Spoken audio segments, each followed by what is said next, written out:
11,000 रुपये कोणत्या महिलांना? 11,000 रुपये त्या महिलांना मिळणार आहेत ज्या महिलांना जुलैपासून ते डिसेंबरपर्यंत एकही रुपये मिळाला नाही. तशा महिलांना 11,000 रुपये पाठवण्यात येणार आहे. हे 11,000 रुपये झाले कसे तर मी तुम्हाला सांगतोय. ऐकून घ्या स्पष्टपणे. चांगल्या प्रकारे तुम्ही एक कागद पेन घ्या. त्या कागद पेन घेऊन त्याच्यामध्ये जे मी तुम्हाला माहिती देणार आहे ते सगळे माहिती तुम्ही एका कागदपत्रावर लिहून ठेवा. आणि जी माहिती मी तुम्हाला सांगेन या व्हिडिओमध्ये ती माहिती तुम्ही व्यवस्थितपणे केली आहे की नाही ते एकदा तपासून घ्या. एकदा नाही 2-3 वेळा 4-5 वेळा तपासून घ्या. ठीक आहे. तर माहिती अशी आहे. माहिती क्रमांक नंबर 1 म्हणजे क्रमांक 1, आधार कार्ड लिंक केला नसेल करून घ्या. क्रमांक 2, मोबाईल नंबर आधार कार्डशी लिंक केला नसेल तर करून घ्या.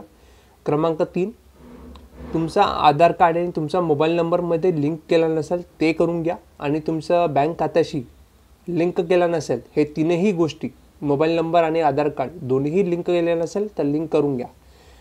क्रमांक 4, तुमचं आधार कार्ड आणि तुमचं खात्यामध्ये सीडिंग करायचं आहे आधार कार्डशी, ते सीडिंग केलं नसेल म्हणजे लिंक केलं नसेल ते करून घ्या.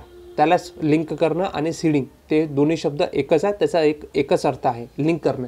तर ते लिंक केलं नसेल तर बँकेमध्ये जाऊन तुमच्या खात्याशी आणि तुमचा आधार कार्ड या दोघांशी लिंक करून टाका. त्या बँक खात्याला अधिकारीला म्हणा की मला माझ्या खात्यामध्ये आधार कार्ड सीडिंग करायची आहे, ते व्यवस्थित तुम्हाला करून देतील. आणि काय करायचं आहे, काय फॉर्ममध्ये काय लिहायचं आहे, काय भरायचं आहे ते व्यवस्थित ते तुम्हाला समजून सांगतील. तसं तुम्ही त्यांना फॉर्म भरून देऊन द्यायचा. ते बाकीचं काम करून देतील. 2-3 दिवस लागतील आधार कार्ड आणि बँक खात्यामध्ये लिंक होण्यासाठी. तर 3-4 दिवस तुम्हाला थांबावं लागेल. आणि पोस्ट खात्यामध्ये जर तुम्ही करत असाल पोस्ट बँकमध्ये तर तिथे आणखी काही दिवस लागू शकतील. तर तिथे घाई गडबड करू नका, व्यवस्थितपणे काम करून घ्या. आणि 5वी गोष्टी, तुमचं पॅन कार्ड बनलं नसेल तर पॅन कार्ड बनवून घ्या. आणि तुमचा DBT जर झाला नसेल तर ते DBTसुद्धा करून घ्या. जेणेकरून तुम्हाला तुमच्या बँक खात्यामध्ये जे सरळ रक्कम येईल तर तुम्हाला रक्कम काढता पण येणार आहे आणि टाकतासुद्धा येणार आहे. इतर कुठे पाठवायचं राहिलं ते तुम्हाला सोपी जाणार आहे. त्यासाठी तुम्ही पॅन कार्ड बनवून ठेवा आणि तुम्ही DBT करून ठेवा. काही महिलांना पैसे आलेले नाही आहे तर ते DBT नसल्यामुळे, ॲक्टिव्ह नसल्यामुळे किंवा DBT झाला नाही आहे तुमच्या खात्यामध्ये, त्यामुळे तुम्हाला सरळ रक्कम आलेली नाही. त्यामुळे तुम्ही DBT करून ठेवा जेणेकरून तुमच्या खात्यामध्ये सरळ रक्कम पाठवण्यात येणार आहे. तर हे 6 गोष्टी तुम्ही केले नसेल तर हे करून घ्या. पुन्हा एकदा व्हिडिओ चांगल्या प्रकारे पुन्हा एकदा बघा. ही व्हिडिओ पुन्हा एकदा बघा आणि ती जी माहिती 6 माहिती मी तुम्हाला दिली आहे, क्रमांक 6 दिले आहे, 6 काम दिले आहे, ते 6 काम तुम्ही व्यवस्थितपणे करून ठेवा जेणेकरून तुमच्या खात्यामध्ये बरोबर डिसेंबरचा हप्ता येईल. आणि जे मागील जे हप्ते आहे जुलैपासून ते डिसेंबरपर्यंत जे हप्ते पाठवले गेले होते ते तुम्हाला आले नाही तर ते तुम्हाला सुद्धा तुमच्या खात्यामध्ये जमा करण्यात येईल. 11,000 रुपये रक्कम तुमच्या खात्यामध्ये जमा करण्यात येईल.